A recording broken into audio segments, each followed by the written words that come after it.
നമസ്കാരം. Big boss Malayalam season 7 ഒരു മത്സരാർത്ഥിയാണ് രേണു സുധി. തന്റെ ലാളിത്യവും തുറന്നു പറച്ചിലുകളും കൊണ്ട് രേണു വളരെ വേഗം പ്രേക്ഷകരെ ശ്രദ്ധ പിടിച്ചുപറ്റി. വീട്ടിലെ മറ്റംഗങ്ങളുമായി നല്ല ബന്ധം പുലർത്താൻ രേണുവിന് കഴിഞ്ഞിട്ടുണ്ട്. എന്നാൽ ചില സമയങ്ങളിൽ സ്വന്തം നിലപാടുകളിൽ ഉറച്ചു നിൽക്കുന്നതിനും സത്യസന്ധമായി കാര്യങ്ങൾ തുറന്നു പറയുന്നതിനും രേണു മടി കാണിച്ചിട്ടില്ല. സാധാരണക്കാരിയായ ഒരു വീട്ടമ്മ എന്ന നിലയിൽ ബിഗ് ബോസ് ഹൗസിലെ വെല്ലുവിളികളെ രേണു എങ്ങനെയാണ് നേരിടുന്നതെന്ന് അറിയാൻ പ്രേക്ഷകർ ആകാംക്ഷയോടെ കാത്തിരിക്കുകയാണ്.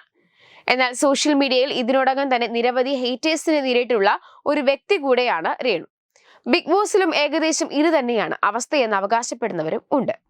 എന്നാൽ ബിഗ് ബോസ് ആരംഭിച്ചതിന് പിന്നാലെ മറ്റൊരു ചർച്ചയും ആരംഭിച്ചു കഴിഞ്ഞു. എത്ര രൂപ പ്രതിഫലത്തിനാണ് രേണു ബിഗ് ബോസിലേക്ക് എത്തിയതെന്നാണ് ഇപ്പോൾ സോഷ്യൽ മീഡിയയിൽ പലരും ചോദിക്കുന്നത്. ഇത്തവണത്തെ ബിഗ് ബോസിലെ ഏറ്റവും കൂടുതൽ സാലറി വാങ്ങുന്ന താരം രേണു സുധിയാണെന്ന് പിങ്ക് ഹെവൻ എന്ന പേജിൽ വന്ന ഒരു കുറിപ്പിൽ അവകാശപ്പെടുന്നു. മറ്റൊരു മത്സരാർത്ഥിയായ അനുമോൾക്കും രേണു സുധിക്കും ദിവസം 50,000 രൂപയാണ് സാലറി എന്നാണ് പുറത്തുവരുന്ന റിപ്പോർട്ടുകൾ. രേണുവിന്റെ ചില സുഹൃത്തുക്കളാണ് ഇക്കാര്യം വ്യക്തമാക്കിയത്. രേണുവുമായി പലതവണ ചർച്ച നടത്തിയ ശേഷമാണ് രേണു ബിഗ് ബോസിലേക്ക് പോകാൻ തയ്യാറായത്.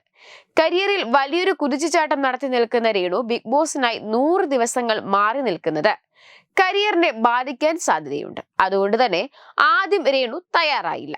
പിന്നീട് നടത്തിയ ചർച്ചകൾക്കൊടുവിലാണ് രേണു സമ്മതം മൂളുന്നത്. 1 ലക്ഷം രൂപ ദിവസ ശമ്പളമാണ് രേണു ആവശ്യപ്പെട്ടത്. വിലപേശലുകൾക്കൊടുവിൽ അത് 50,000-ൽ ഉറപ്പിക്കുകയായിരുന്നു. ഷൂട്ടിങ്ങും മോഡലിംഗും ഉദ്ഘാടനങ്ങളും ഒക്കെയായി നല്ല തിരക്കിലായിരുന്നു രേണു. 100 ദിവസം മാറി നിൽക്കുന്നത് ഇതിനെയെല്ലാം ബാധിക്കും. ബിഗ് ബോസിൽ പോകുന്നതോടെ ഫെയിമും നഷ്ടപ്പെടാൻ സാധ്യതയുണ്ട്. ഇതൊക്കെ ചൂണ്ടിക്കാട്ടിയാണ് രേണു 1 ലക്ഷം ആവശ്യപ്പെട്ടത്.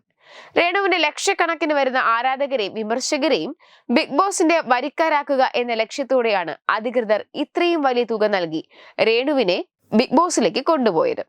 അതിന്റെ ഗുണം ഇന്നലത്തോടെ തന്നെ അവർക്ക് ലഭിച്ചു തുടങ്ങി. രേണുവിനെ സ്ക്രീനിൽ കണ്ടതോടെ ചാനൽ വ്യൂവർഷിപ്പ് റോക്കറ്റ് പോലെ കയറിപ്പോയി. സോഷ്യൽ മീഡിയ ആകെ രേണു ബിഗ് ബോസും നിറഞ്ഞു. അതുകൊണ്ട് തന്നെ പരമാവധി ദിവസം രേണുവിനെ പിടിച്ചു നിർത്താൻ ബിഗ് ബോസ് ശ്രമിക്കുമെന്ന കാര്യം ഉറപ്പാണ്.